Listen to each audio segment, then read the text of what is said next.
A lot of battle DJs would like to turn their turntables sideways like this, just to prevent from hitting the needle, because if you try to backspin this way, you will have the tone arm kind of in a way to, like, you know, sway back and forth with the motion. So a lot of DJs will turn both turntables sideways so all the needles can be vertical, you know, left and right needle. So basically, that's a battle setup. And the original name, the original terminology is called Philly. Who was the first person to invent this style was DJ Cash Money in like 1987. It was the 87 New Music Seminar DJ Battle for World Supremacy. And everybody was cutting, they was cutting turntables the regular way, the standard way of backspinning. But he was the only outcast of a whole bunch of DJs, like 20 DJs that was in the battle. And he turned his turntable sideways. And he actually had a lot of speed compared to like a lot of DJs, because it's actually a little harder to perform with the turntables standard. So like this is the preference, the standard preference for a battle DJ.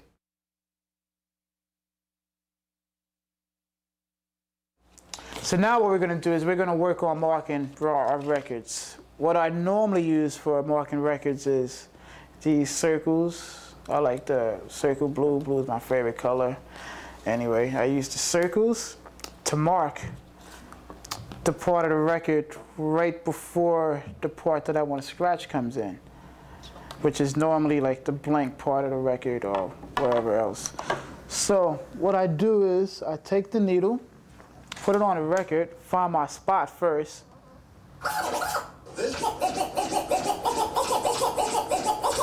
Okay, that's the spot. So what we're gonna do is I spin the record back once. You gotta have real steady hands to do this. I take it and I put it on the record. Sometimes you have to take it and move it back a little bit depending on how accurate you are. You take the needle, you put it right on there, and it slides right across to your sound. Simple as that. Now what we're gonna do is we're gonna mark the records to the part that we wanna scratch or we wanna backspin, which we're gonna get into later.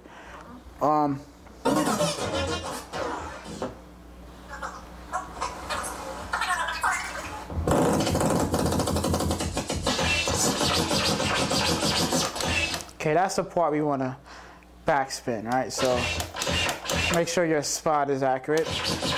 Now, some people mark at 12 o'clock, right? Which is, if you're looking at the record, obviously 12 o'clock is straight up. So, but I like to mark to the needle, which means I'll take my mark, and instead of the mark going straight up, which is right here, I'll put it to where the needle starts, okay? That's right there. This way, no matter where I take the record, it's still, the one is right there. The one is always going to be right there, pointing to the needle.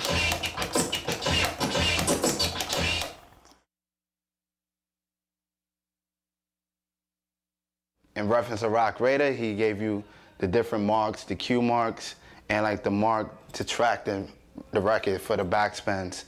So now what we're gonna do is fill up this holes. So if you really wanna get advanced in backspinning, you won't really have any problems with the needle skipping because you have a lot of stability. Because basically right here, the hole is kinda loose, as you can see. So like what you can do is take a mark here, one of these marks, place it in back.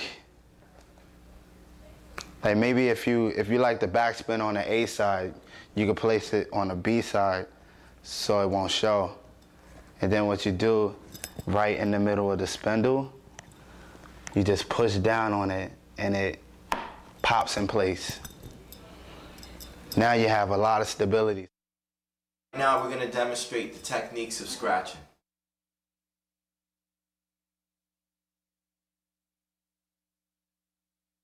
Scratching was invented by a guy by the name of Grand Wizard Theodore. He was basically the first DJ to manipulate the turntable more than just mixing and blending music together. He came up with the idea of actually moving the vinyl back and forth and creating a sound. So instead of just letting the record play from beginning to end and then switching to the next turntable the way people like DJ Kool Herc and people like Africa Bambaataa did before him, Grand Wizard Theodore decided to actually do more with the turntable. So again, he came up with the idea of scratching, and scratching is basically moving the record back and forth to create a sound. Now, if I move the fader over to the left so I can hear the music coming out of the left turntable, this is what you hear.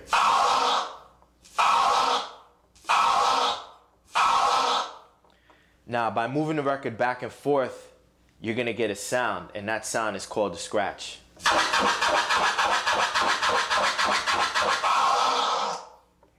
And that was invented by Grand Wizard Theodore.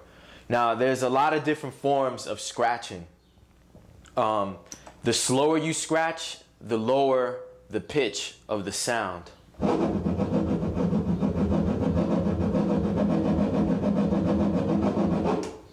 The faster you scratch, the higher the pitch.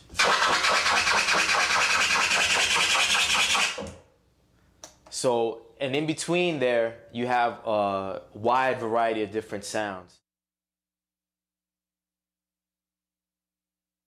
Now, after Grand Wizard Theodore invented the scratch, all these DJs started to learn from Theodore and started applying their take and their twist on how to perform a scratch.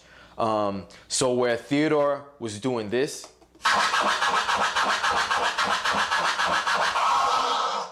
Grandmaster Flash was doing this.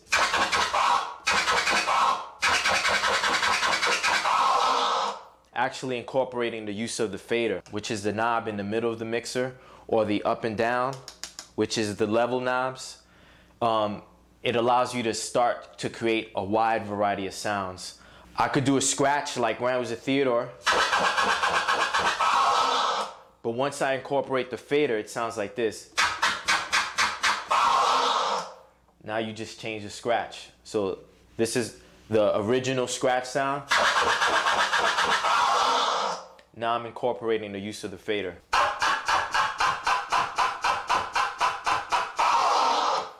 You're simultaneously moving the fader and the vinyl to create a cutting sound.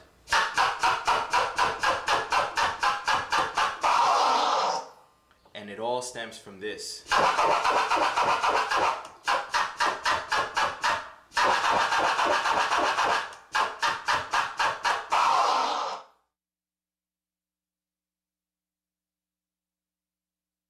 We call it the chop or the stab, and it's basically similar to what Mixmaster Ice did. I really liked, and it went a little something like this. Now with the chop, you could actually be a little more funky with it. For example.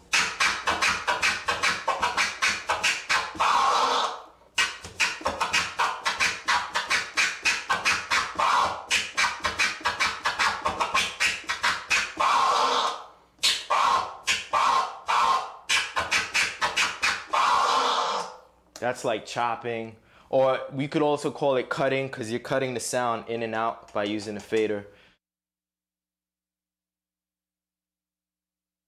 Basically with fades, what you could do is by manipulating the level knob on the mixer, it spans from 0 to 10, 10 being the loudest that you could have the music, 0 being no music, it's quiet. If I'm scratching and simultaneously moving the fader up and down from 10 gradually to 0, it'll sound like I'm fading the music off.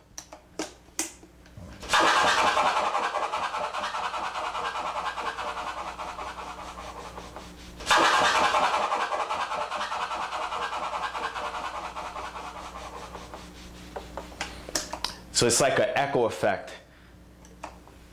Now what I'm gonna do is create a delay effect or echo effect by scratching the record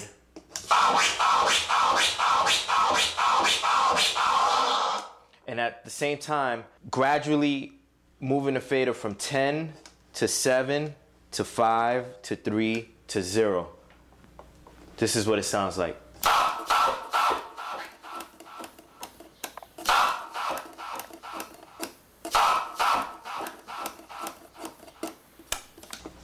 So now you're fading. So the best DJs understand the importance of incorporating all of the different scratch styles into one big musical expression. And that's basically all you're doing with scratching is the more aggressive temperament you may have, the more aggressive you may be actually scratching. If you're more of a cool, mellow, laid back kind of guy like myself, that personality is going to come across in a turntable. One cool scratch that I like doing is the drag scratch. And basically what you're doing is dragging the turntable slowly.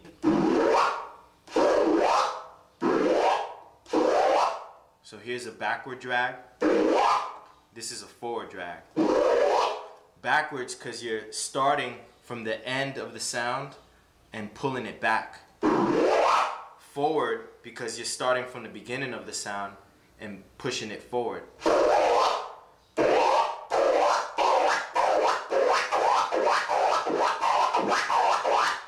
And those are drags. Another scratch is called the transformer scratch, and that was a scratch invented by a guy named Spinbad, coming out of Philadelphia. And back in the 80s, there's this popular cartoon called the Transformers. And it's basically, for those that don't know, it's these robots that form into like these huge monsters or whatever. And as they're forming and changing, there's this sound that they would make. And Spinbad figured out a way how to recreate the sound. And this is what the first Transform basically sounded like.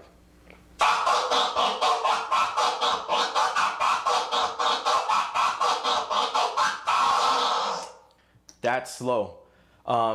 Then came a DJ from Philadelphia as well named Cash Money, and he saw Spinbad and perfected that style by practicing over and over again and then incorporating more of his personality into what he learned from Spinbad. And Cash came and the transformer went from sounding like this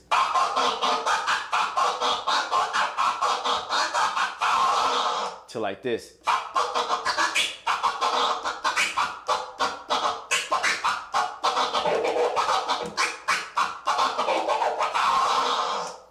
Cash Money added like a funkiness to the transformer.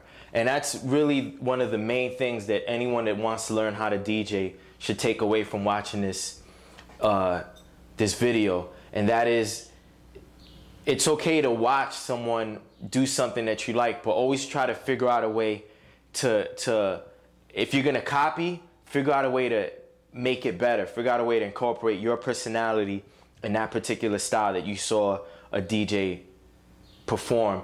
And that way you're always trying to keep the art progressing, and you're helping the art grow, because you don't want to just be a copycat. You don't want to just be someone who's replicating what they've seen already. You want to understand what a person is doing, learn it, then make it better. And that's what, you know, people like Grandmaster Flash, Mixmaster Ice, Cash Money all did from and it all stemmed from that one scratch that Grand Wizard Theodore did. Just moving the record back and forth gradually, it blossomed into all these different types of scratches.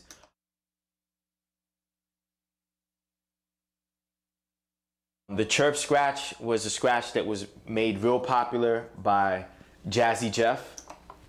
And with the chirp scratch, what you're basically doing is scratching the record back and forth really fast. But you're incorporating the use of the fader, and you're moving it in sync with the vinyl. And this is what the chirp scratch sounds like.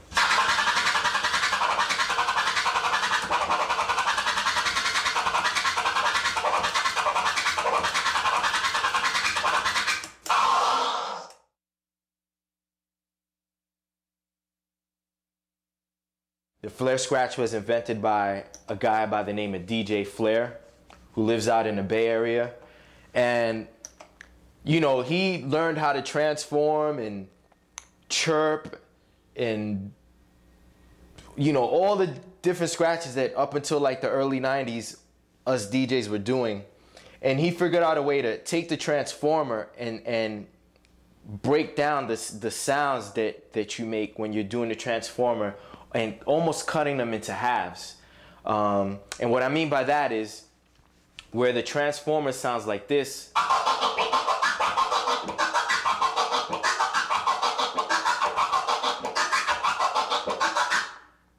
the flare sounds like this.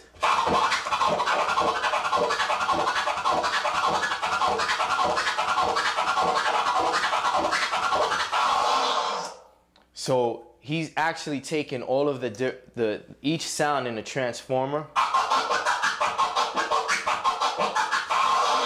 and breaking it into halves.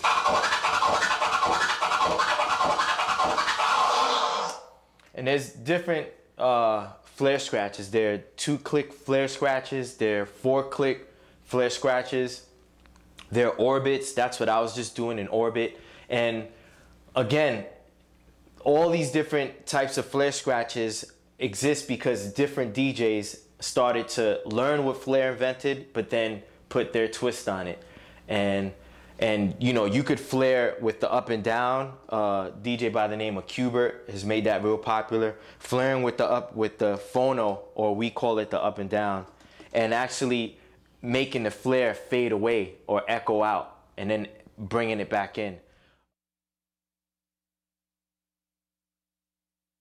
Basically, with the crab scratch is you're taking your pinky, ring finger, middle finger, index finger, and you're stroking it, all 4 fingers across the fader, with your thumb on the opposite side of your 4 fingers, creating pressure. So this is what it looks like. Almost like a crab walking, you know? And Qbert really made the scratch very popular. And this is what it sounds like.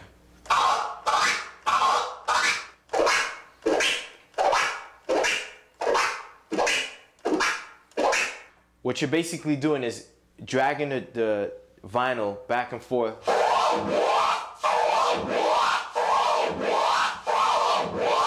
and incorporating the use of the fader.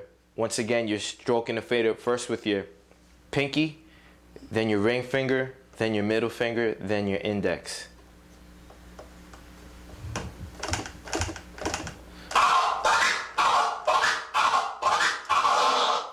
And you could start incorporating different ways of executing the crab scratch.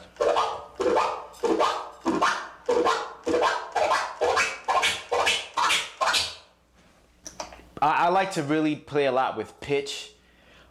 So in order to get your attention, I'll do something slow, then I'll do it fast. And creating those different textures is what allows me to come across the same way a musician does.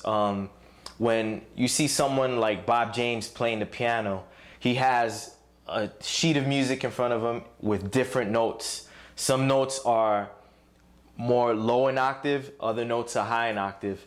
And I like to try to do that with the turntable. So here'll be this is an example of a low octave crab.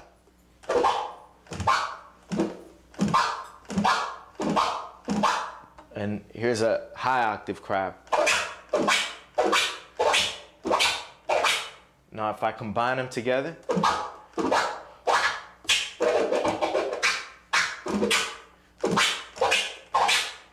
so that's an example of just combining all of the different ways you can move a turntable: slow, fast, and then doing little chirps in between dragging the turntable.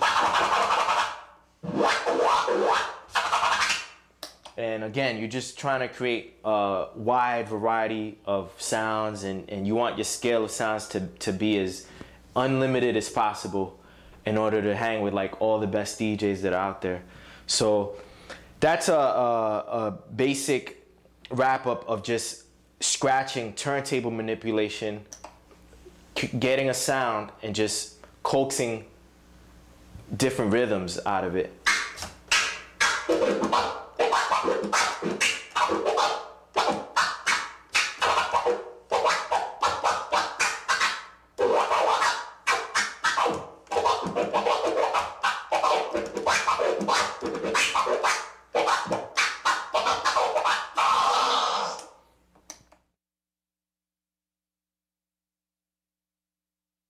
Now, when you're scratching to a beat, the main thing is to be in sync with what the tempo is playing out of your speakers.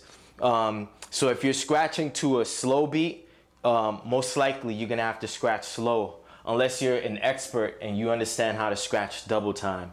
And that basically, scratching double time is you're multiplying the speed of your scratches, so that it's going twice the speed of the music that's playing out of the turntable. Since we're going through a lot of the basic steps of scratching, I'm just gonna scratch to a regular 4/4 count.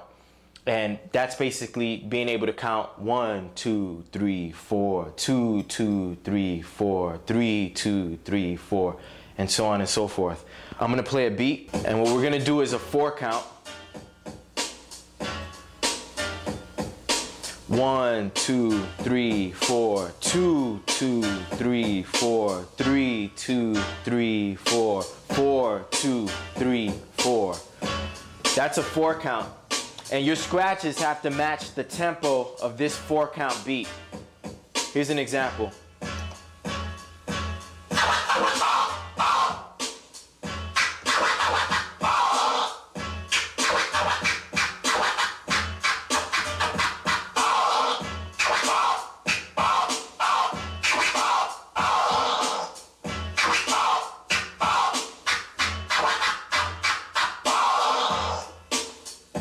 As you could tell, the scratches were in sync with the rhythm and tempo of the beat.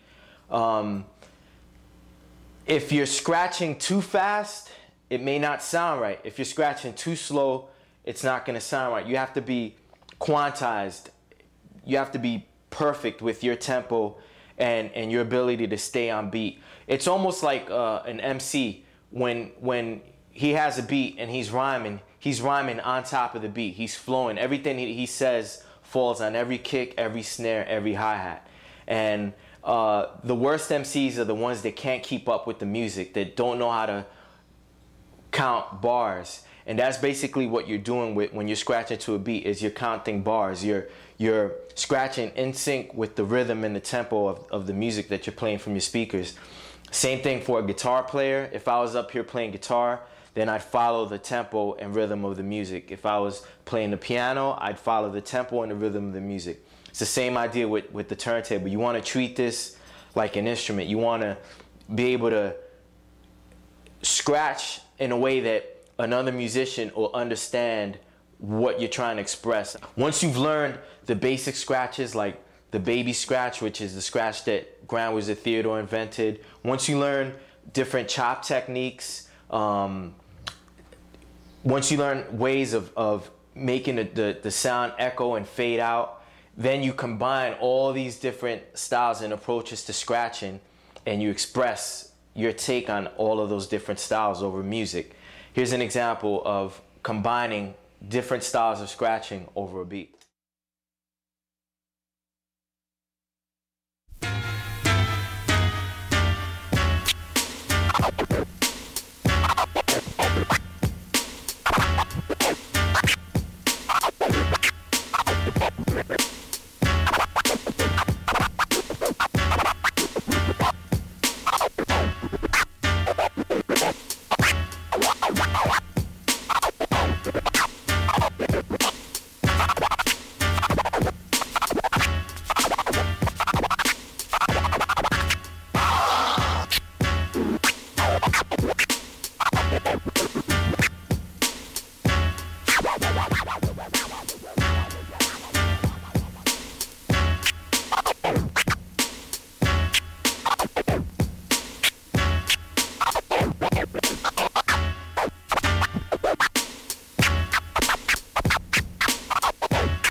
when you're turntable drumming, you're applying the same techniques that you would when you're scratching a sound.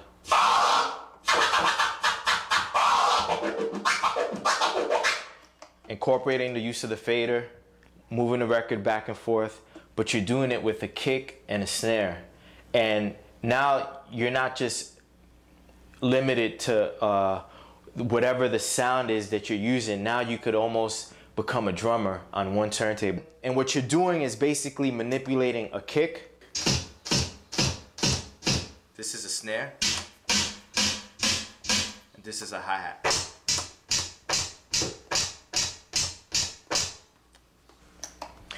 And you're manipulating these three sounds the same way a drummer would on a drum kit. The only difference is you're using the drums that are coming out of the piece of vinyl that you option to use.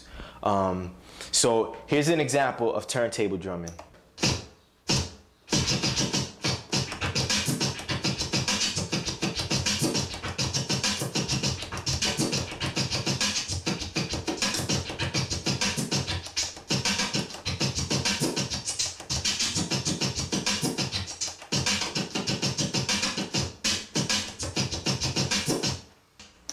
That's an example of turntable drumming. And you're basically applying the same techniques that you would scratching a record, but you're executing the scratch with a certain rhythm. You want to think like a drummer. You want to think like someone on a drum kit creating a dope groove, a dope beat.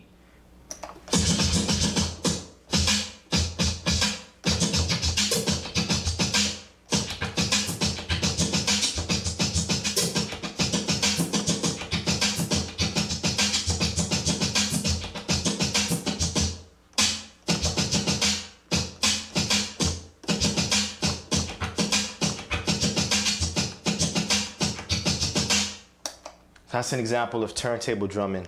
In the earlier days, people like Charlie Chase from the Cold Crush Brothers and Grandmaster Flash and Grand Wizard Theodore would make turntable drumming sound like this.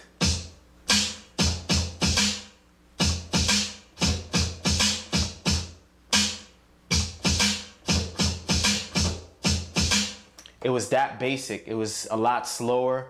Then people like Cut Creator came along and started figuring out ways of recreating their favorite drums to a rap song. There was this rap song called Big Mouth that a group called Houdini came out with. This is like in the late 80s. And there's a song by LL Cool J called My Radio, where at the end of the song, he tells Cut Creator, he goes, "Cut Creator, rock the beat with your hand."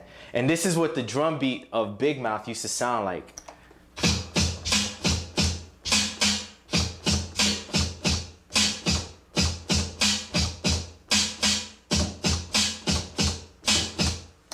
Just like a drummer. Or, you know, you could even bang on a table.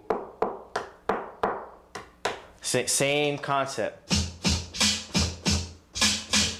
On a song called Here We Go by Run DMC, the late great Jam Master Jay, at the very beginning of the song while Run and DMC are talking, he's doing a beat and he's rocking his beat like.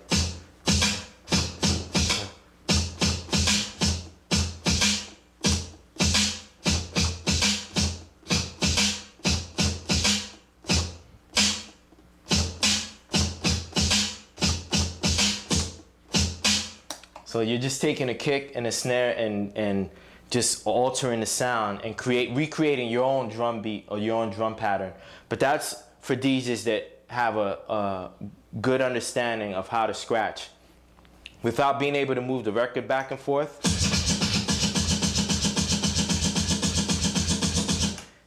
you're not gonna know how to fade the sound, you're not gonna know how to transform, you're not gonna know how to crab. You gotta have a really good, clear understanding of how to do that first scratch, which we all credit Grand Wizard Theodore for inventing.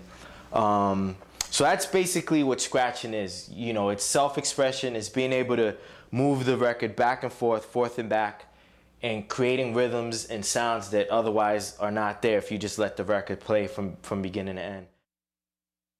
Now we're going to get into backspinning records and doing body tricks. Counting bars. That's very important for backspinning because it's easy to backspin, but you have to know your bars. You have to be able to count your bars just in case you go off. You have to come in from a 2 or a 3 or whatever.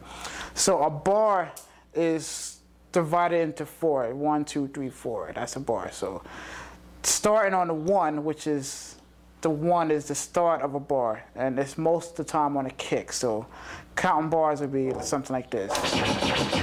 1, 2, 3, 1. 1, 2, 3, 2. 1, 2, 3, 3. 1, 2, 3, 4. That was 4 bars. Like I said earlier, we have the marks on the records. You could, like I said, if you want, you can use 12 o'clock. I like to use mine to the needle. And backspinning is taking 2 of the same records. Beats for Jugglers is a good record to do that with. And backspinning, like you would take one part and repeat it. So let's say we're gonna take from Beats for Jugglers this part here.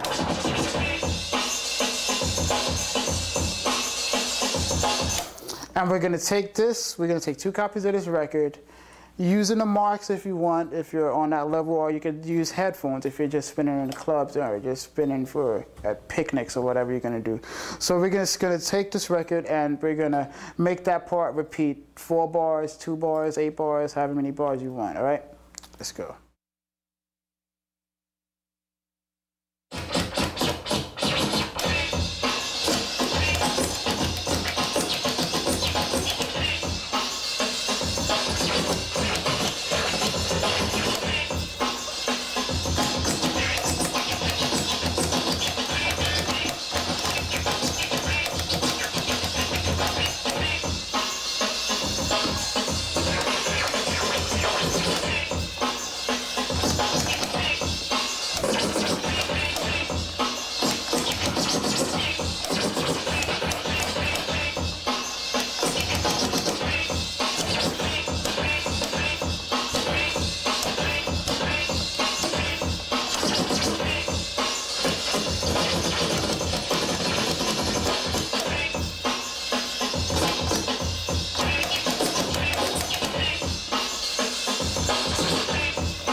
Some records, I don't know, some weird records might not have a 1, and you might have to start on a snare.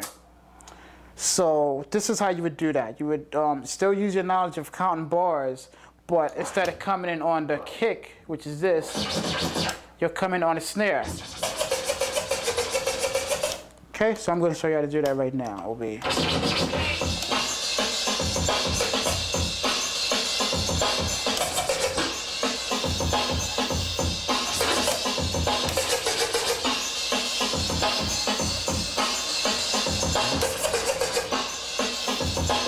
See, it's pretty easy.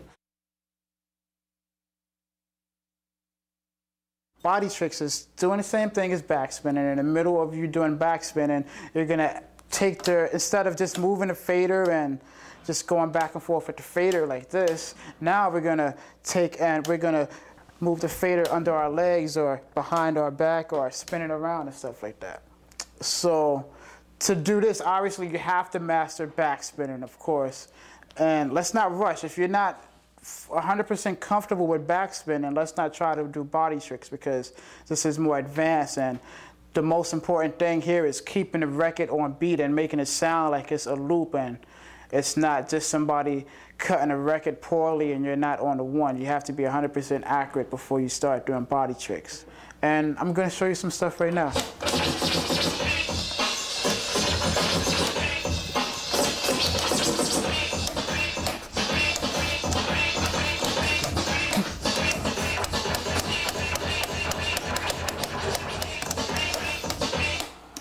Yeah, and those are body tricks. I just did a little bit now, going behind my back with my mouth pause, and yeah. So I guess the easiest way to get some of these body tricks down is to practice them one by one. Don't try to just do a whole bunch of combos. Okay, I'm gonna try to learn and do all these. That's not possible. It's possible, but it'll take you longer. What I suggest is you find the body trick that you like or is the most challenging for you, and you try and you just keep on practicing it non-stop. Like I used to practice for just hours on one body trick, just getting it 100% accurate before I even present it or show it or do it in front of a crowd.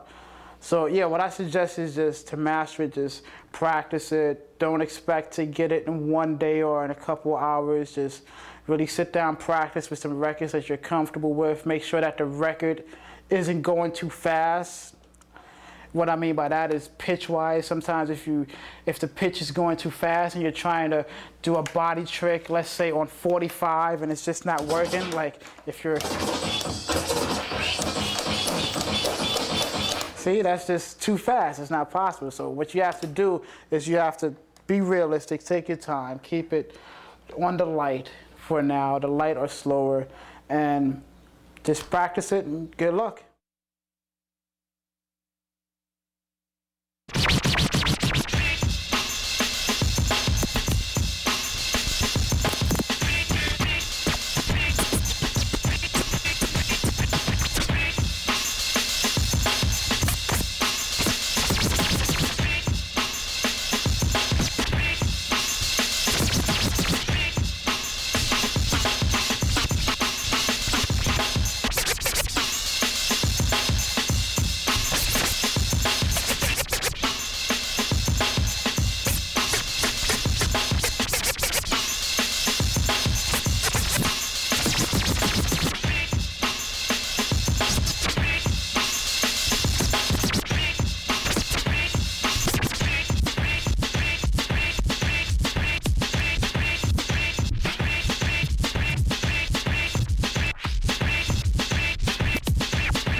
All right, now we're gonna get into the elements of beat juggling.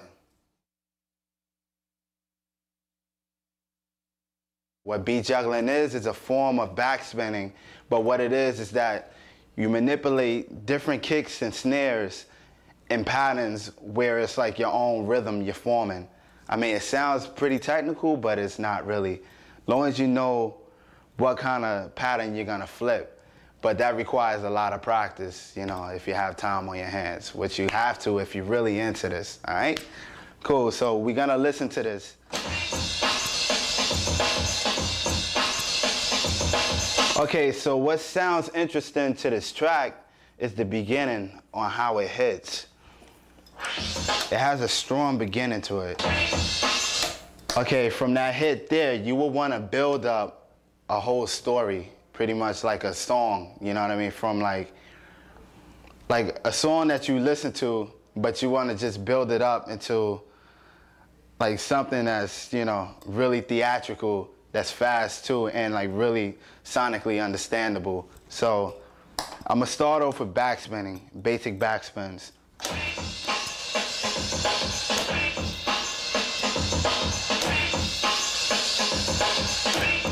So you can get a head bop and a sense of rhythm as you backspin.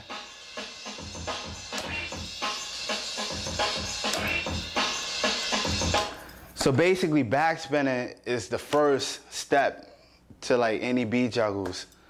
So the second step is to kind of get into a offset, but then again on beat, form a rhythm that's following the tempo and like just, you know, the rhythm that's in the record. But what you're doing is just formulating your own different techniques of still being on beat, which is called fast patterns.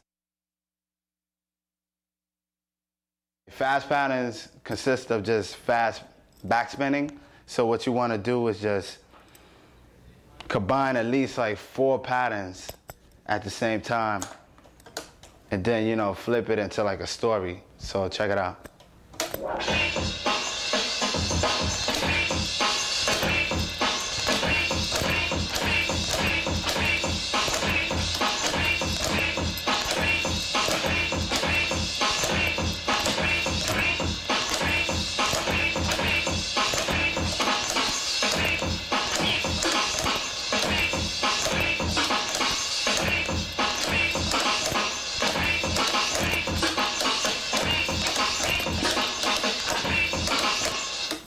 So what you do is just study both parts from the hit to the snare.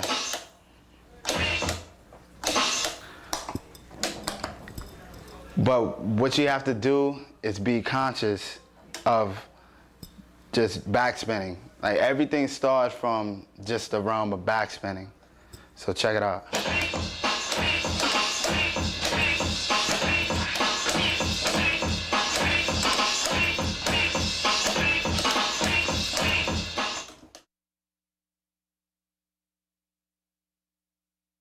Now what I'm gonna do is I'm gonna take one record, I'm gonna grab it and then just start breaking it down in the rhythm.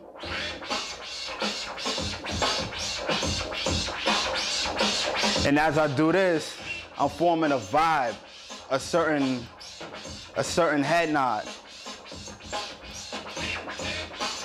And if you're in front of a crowd, you can add like different styles of, you know, that's visually exciting, like.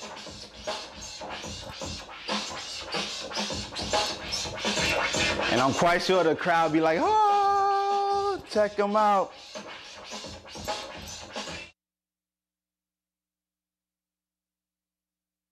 You could break down on both turntables at the same time, so you can have more of a beat juggling effect by using both sides. And so check it out.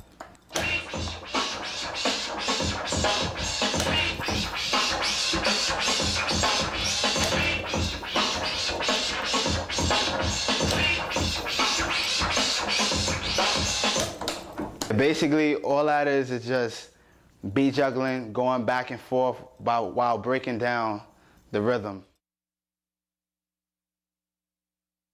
What I want to do is kind of elaborate a little more on the breakdowns of beat juggling. So basically, what you start off is what I showed you.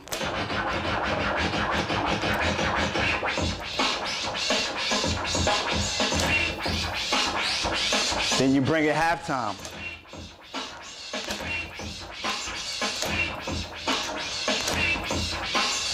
To, you know, build like pretty much a story, like a story of what you're trying to do as far as like, you know, composing a whole beat juggle. All right, so I just show you all the steps of beat juggling. You know, you got your breakdowns, you have your fast patterns. So what I want to do is combine both of the elements together to make like a whole complete routine.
All right, so right now we got the 3 X-Ecutioners, Roc Raida to my left, Total Eclipse to my right, and I'm Rob Swift, and we're gonna demonstrate the art of performing like a band. And I say it's an art form because it takes a lot of creativeness to take 3 guys, 6 turntables, and fuse all of the different sounds together through scratches the same way a band would.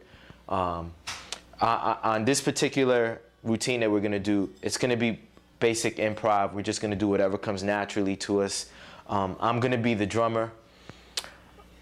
Total Eclipse is gonna be the bass player, and Roc Raida is gonna be the horn. So here's what the drum sounds like.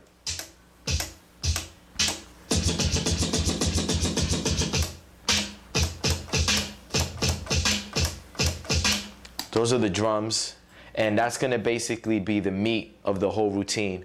Total Eclipse is gonna be on the bass line.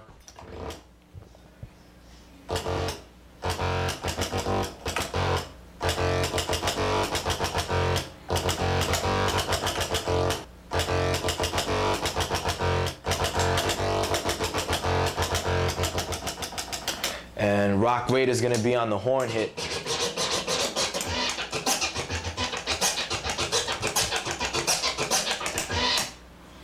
So the basic concept of jamming like a band would, in the sense of using 6 turntables, is the drummer wants to create a tempo.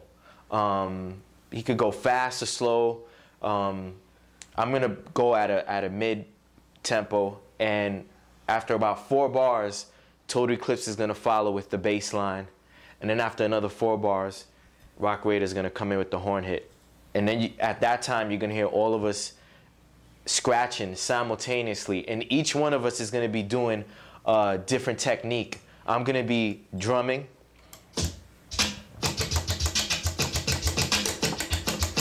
And Total Eclipse is gonna be actually manipulating the pitch on the turntable to achieve different bass notes.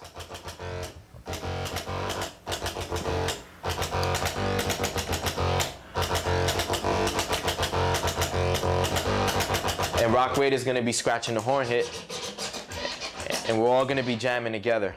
So here goes.